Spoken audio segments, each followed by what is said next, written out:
It's 6 p.m. in Dakar, 7 p.m. in Abuja. Good evening and many thanks for staying tuned to West Africa Democracy Radio, broadcasting on 94.9 FM and around the world on wadr.org. Welcome to Newslink. Here are the top stories. Senegalese President Bassirou Diomaye Faye arrives in Guinea-Bissau to strengthen diplomatic relations amid Casamar's insecurity. Ghana's Minister of Foreign Affairs Ablakwa temporarily closes embassy in Washington, D.C. over matters of alleged fraud and corruption scandals. Stakeholders describe move as harsh. What about the Americans who have applied for visas in Washington? But to close the place down, I think that is where the problem. And recalling the home-based officers, I think that one is also too harsh. Nigeria begins East-Southern Africa Air Cargo Corridor under AFTA. We launched authorized economic operator program to ensure that as many businesses that are compliant with the rules can get expedited treatment in all our points of entry. Health experts urge action as palliative care lacks in Togo. Details of these stories and more coming up shortly. Christopher Aticho with Newslink. Many thanks for joining our broadcast and a warm welcome to our listeners in the sub-region and beyond. Newslink begins with some development of diplomacy because Senegalese President Bassirou Diomaye Faye has arrived in Guinea-Bissau today to meet President Umaru Sissoco in Balo. The visit is aimed at strengthening and redefining bilateral cooperation between the two neighboring countries. Topical on the agenda is a strategic move to restore peace and confidence in the Casamance area or region, which borders both countries to the south of Senegal. The conflict has for decades led to insecurity in the region, thereby affecting local and social development. Augustine Colley has more in this report.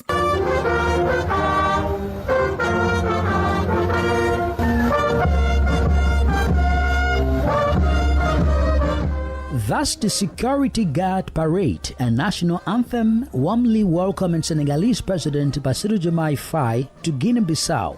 The highly anticipated meeting between the two leaders aims to explore new avenues of collaboration across several key sectors. First is the fisheries sector, which is a cornerstone of the Senegal-Guinea-Bissau partnership, features prominently in discussions, with both parties working to develop updated strategies for the sustainable management and promotion of maritime resources. Next is infrastructure development. This agenda is critical particularly for the rehabilitation of the vital Ziguinchor-Bissau Road. The project is seen as essential for boosting cross-border trade and economic integration.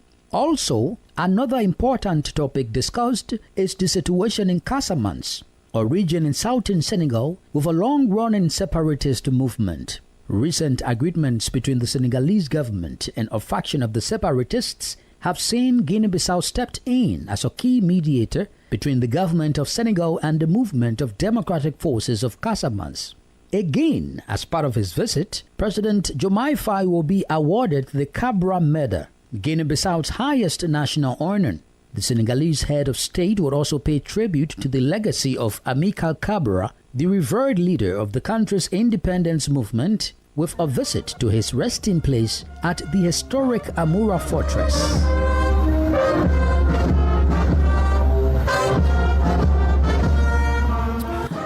Augustine Colley filed the report. Still on matters of diplomacy, Ghana's Minister of Foreign Affairs, Samuel Okudzeto Ablakwa, has ordered the temporary closure of the country's embassy in Washington, D.C. of the United States over matters of alleged fraud and corruption scandal. These drastic measures follows damning findings of a special audit team the ministry had put together to probe alleged corrupt practices at Ghana's embassy in Washington, D.C., which established that one Kwarteng had created an unauthorized link on the embassy's website which diverted visa and passport applicants to his company, the Ghana Travel Consultants. GTC. According to the findings, Kwarteng had charged extra for multiple services on the blind side of the ministry and kept the entire proceeds in his private account. In addition to the closure, all embassy staff from Ghana have been recalled, while local workers based in Washington have also been suspended as the IT department is scrapped. According to the minister in a Facebook post today, he described the decision as a necessary step to restore integrity and accountability in Ghana's diplomatic missions abroad and to aggressively fight corruption and build trust. But reacting to the closure of the embassy, former Consular General of the New York, Daniel Kingsley Atta Boafo, believes the move was very harsh. Now let's ask ourselves, what about the Americans who have applied for visas in Washington? If you close it down and they are supposed to take delivery of it tomorrow and you close it down today, don't you see the implications? Somebody needs a visa to come to Ghana and you've closed the place down. How does the person even secure his passport? Because the passports are the properties of the American government. I don't think it is the best. I don't think. And what we should do is that we have to do proper and thorough investigation as to who even authorized this gentleman to do that. That is very important. And if nobody authorized him, that is exactly what we have to do. The person should at any point be prosecuted or put before the courts. But to close the place down, I think that is where the problem. And recalling the home-based officers, I think that one is also too harsh. So I will plead with the minister for the foreign minister that he should be a little bit circumspect in some of these things as the minister. And that's Ghana's former Consular General of the New York, Daniel Kingsley Atta Boafo. Still in the country, Ghana's President John Dramani Mahama, who is also the African Union's champion for reparations, has outlined a vision of reparative justice that includes official apology from former colonial powers, cancellation of unjust debt, and the return of stolen cultural artifacts and investment in education to amplify African history and heritage. President Mahama called for unity and collective efforts, urging fellow African leaders, civil society, youth groups, and the diaspora to rally around the cause. Reparations are not merely about financial compensation. They are about acknowledging the profound and enduring damage inflicted upon our people. They are about confronting the uncomfortable truths of our past and taking concrete steps to rectify these wrongs. We seek justice that encompasses a comprehensive range of measures, including official and unequivocal apologies from the nations and institutions responsible for perpetrating these historical injustices, addressing the crippling debt burden that continues to stifle economic growth in many African nations, a direct consequence of exploitation and unfair trade practices, providing resources and expertise to empower African nations to achieve sustainable development and participate fully in the global economy, returning stolen artifacts and cultural treasures that rightfully belong to our heritage, investing in the educational initiatives to promote a deeper understanding of African history, culture, and contributions to the world. This is not a simple task. It requires courage, determination, and a unified front. It requires us to engage in meaningful dialogue with those responsible and to advocate tirelessly for our rights. I call upon my colleague African leaders, civil society organizations and youth groups, and members of the diaspora to join hands in this important endeavor. Ghana's President John Dramani Mahama. More stories coming up on West Africa Democracy Radio. Newslink continues. The Assistant Minister for Rehabilitation at the Bureau of Corrections and Rehabilitation at Gabriel in Dupela in Liberia has shed light on the root cause of the overcrowding problem in various prison centers in the country. While acknowledging the government efforts to expand prison infrastructure, he emphasized the broader need for systemic reforms and community involvement to create sustainable solutions. In Dupela highlighted the limitations of the Bagda Central Prison, which was originally designed to hold 129 inmates, but now faces population far exceeding capacity, as well as the Monrovia Central Prison, constructed to host about 370 prisons, is now playing a host to over 1,550 persons, mirroring the nationwide trend. To find solution to the challenge, Gabriel Indupela called for the introduction of various policies that reduces overcrowding prisons through community-driven efforts and legal reforms. Pre-trial detention is everybody's business. It works if everybody plays his or her part. Our part as correction is to make sure we do a monthly list of people from the various courts. The law in Liberia provides that for magistrate court, there should be 1 month to have an issue trial. So we are responsible to make a list, give it to the public defender, give it to the county attorney, give it to the court. That somebody is from a magistrate court, he has been here, someone say he stole their chicken, and we can't keep him beyond because the law says trial case in 1 month. If the person comes from the circuit court, we are responsible to make the list and furnish the county attorney office. If government lawyers are not ready to go to court, you go and file motion to dismiss for failure to proceed. County attorney is responsible to draw indictment if it comes from the circuit court, or to instruct the city solicitor if it comes from the magistrate court to do assignment. The judge or the magistrates are responsible to hear these cases, but it's not as it is supposed to be. So this is why we make these periodic training schedules to remind ourselves that we need to do more. If we do it, pre-trial detention will be an achievable issue. That is not an issue for Banga Central Prison alone. It's across Liberia, except for the National Palace, Azweju, and Harper Central Prison that has not reached her capacity. And that the Assistant Minister for Rehabilitation at the Bureau of Corrections and Rehabilitation at Gabriel Indupela.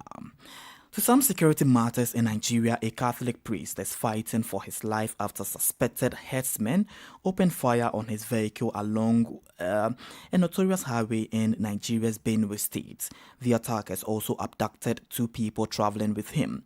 The incident adds to growing concerns over the escalating insecurity along the Makudi-Naka Road. WADR's Nadi Ditete has the details. Reverend Father Solomon Atongo, who serves as a priest in charge of St. John's Kwezai Parish, Jimba, was reportedly traveling with 2 companions when the attackers opened fire. Believing he was dead, the gunmen abducted the other 2 individuals and fled the scene.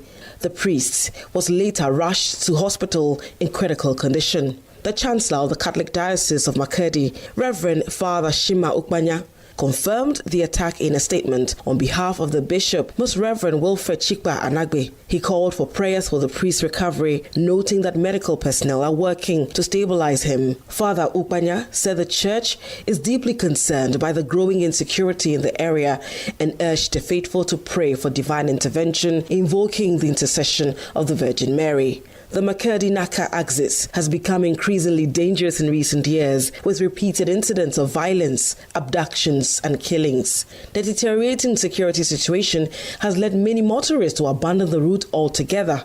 Authorities have yet to issue an official response, as the Benue State Police Command remains silent on the latest incident. Now, the Detete filed the report. Still in Nigeria and on matters of trade, the country has marked a significant milestone in its trade and logistics landscape with the official launch of Nigeria East-Southern Africa Air Cargo Corridor under the framework of the African Continental Free Trade Area after the inaugural air cargo flag of held in Abuja International Airport was a landmark event symbolizing Nigeria's commitment to deepening intra-Africa trade, strengthening the region's supply chain, and accelerating the movement of goods across borders via air flights. According to the Controller General of Nigeria's Custom, Bashiru Adewale Adeniyi, the new cargo corridor aims to facilitate faster, more efficient trade between Nigeria and partner countries in East and Southern Africa. Adeniyi called or added that the move will strengthen Nigeria's position as the central hub in the emerging air logistics network. We understand President Bola Ahmed Tinubu's has been deliberate and intentional, in encouraging non-oil exports, making Nigeria's economy very, very competitive, and ensuring that trade becomes a foreign exchange earner for Nigeria. So we are bringing initiatives that speak directly into this.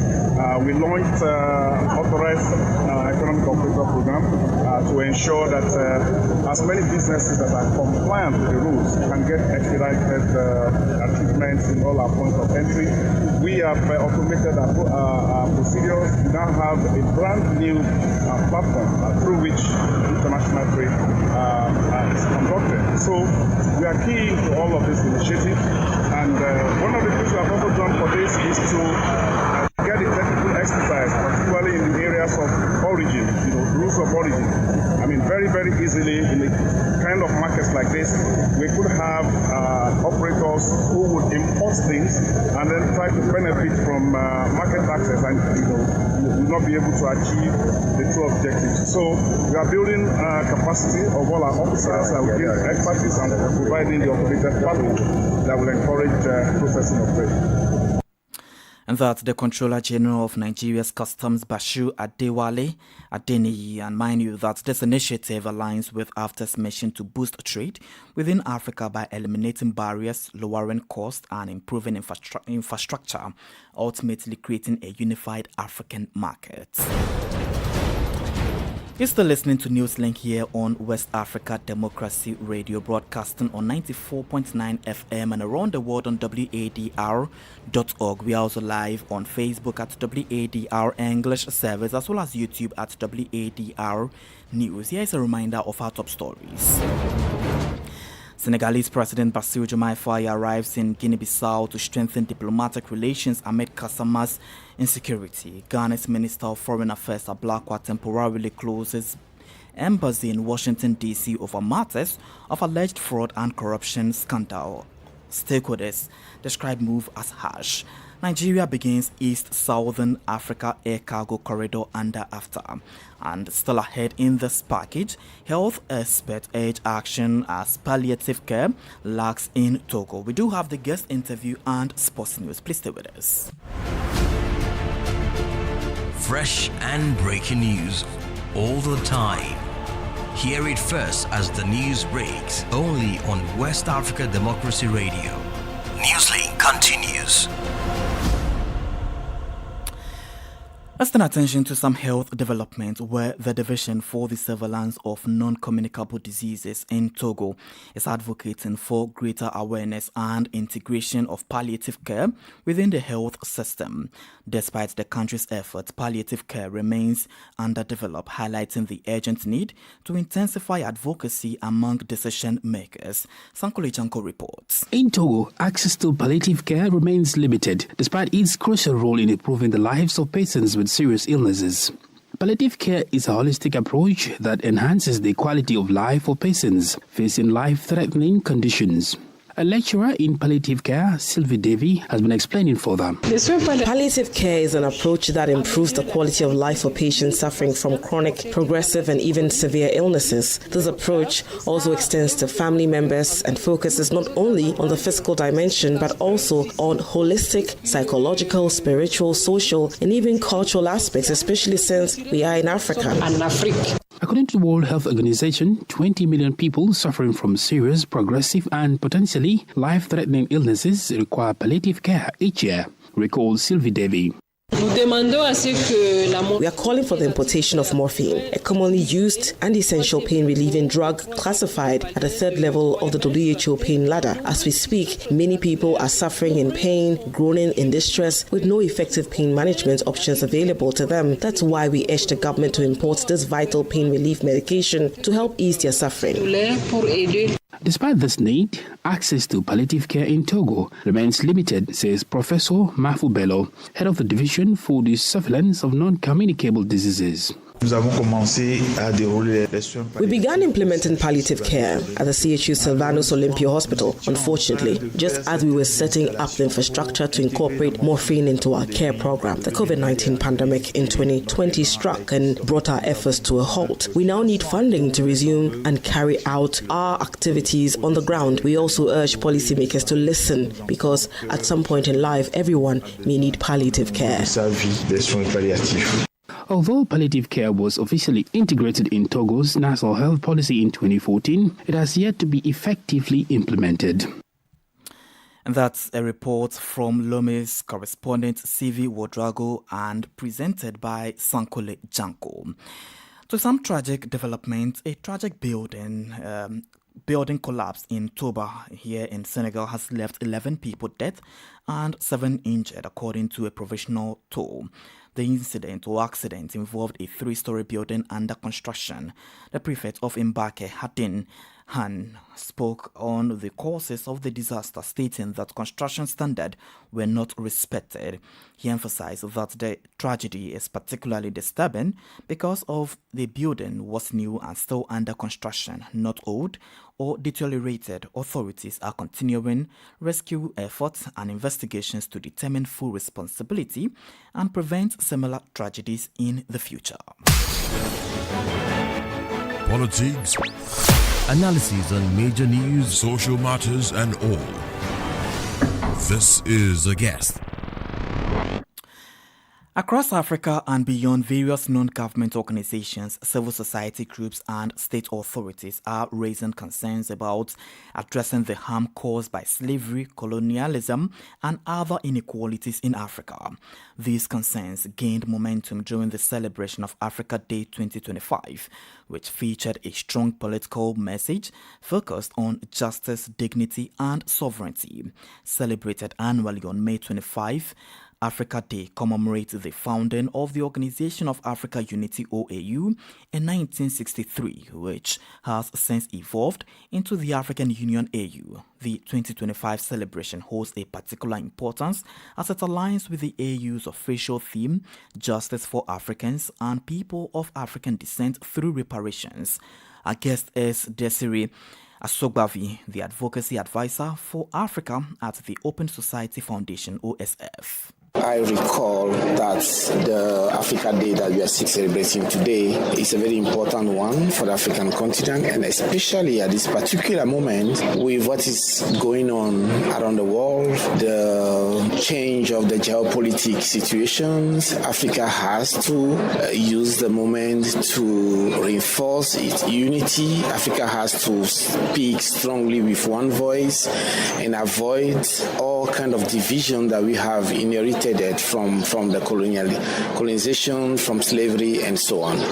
This day is also a call for the whole world that Africa is conscious of its past. We have the duty to teach our past to our young people and build on that past to form a better future. So it is important to recall that we need justice to be done for all the wrong that has been done against the continent. But in the same time, we also recall to ourselves that when we are asking the whole world to be just vis-a-vis Africa, we need to look at the duties of our own leaders. African countries have been independent for more than 60 years now. What have we done for the young generations? Because today you agree with me that many of our young people are even trying to run away from the continent. It is because they don't see much future in their own continent. So that's a big question for us. How do you think, or how possible this can work when some of these African countries, the various governments, are aligning with Western powers and they are having relationship with those people?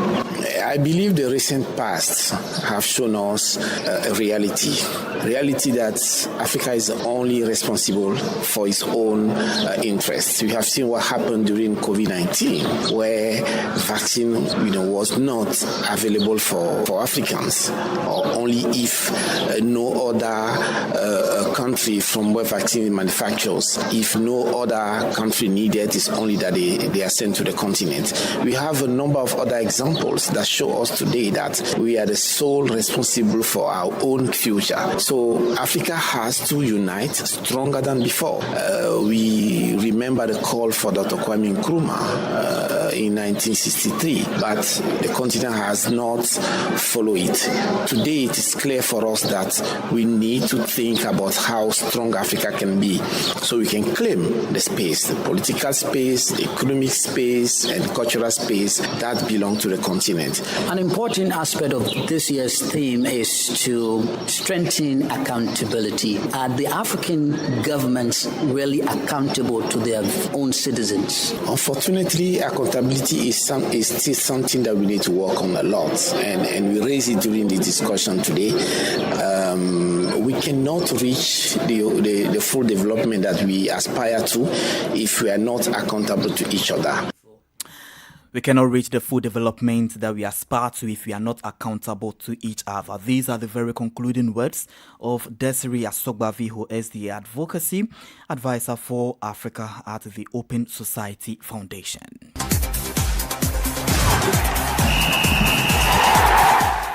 And anytime you hear that whistle, it tells you that it's time for sports. And Augustine Colley is here with details in the world of sports. Augustine, what is happening in the sporting world? Indeed. Good evening to you, Chris. Nigeria's Super Eagles have kicked off preparations for the 2025 Unity Cup with 20 players already in camp in London as anticipation builds for their opening clash against fierce West African rivals Ghana. The squad, a blend of experienced internationals and home-based hopefuls, began settling in to their base ahead of Wednesday's headline match at the GTEC Community Stadium in Brentford.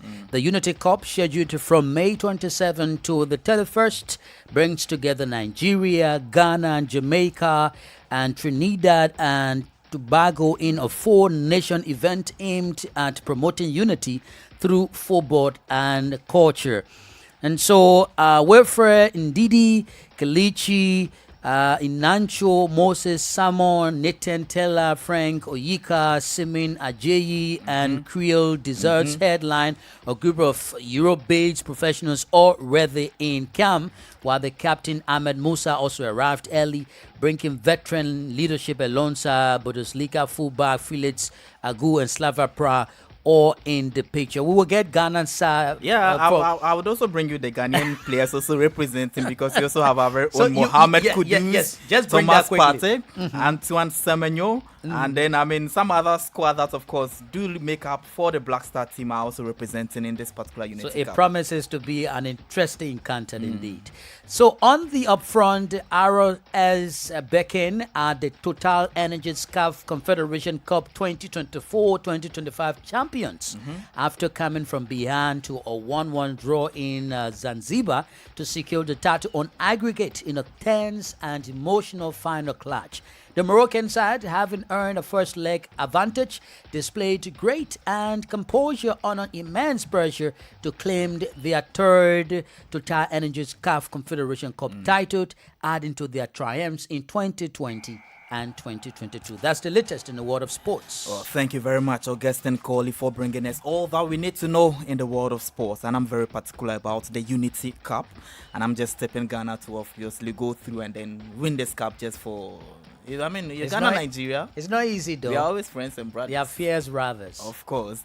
And with that, we've come to the end of today's edition of Newslink here on West Africa Democracy Radio, broadcasting on 94.9 FM from Dakar, Senegal, and around the world on wadr.org. Thank you for listening, and many thanks to Fali Lusso and Sheikh Njai for the technical assistance. To interact with us via our social media platforms, X, formerly Twitter, Instagram at WADR News, and on Facebook at WADR English Service. Coming up at the bottom of the hour is our health program, Well Body. I am Christopher Aticho. Good evening and enjoy the rest of our broadcast.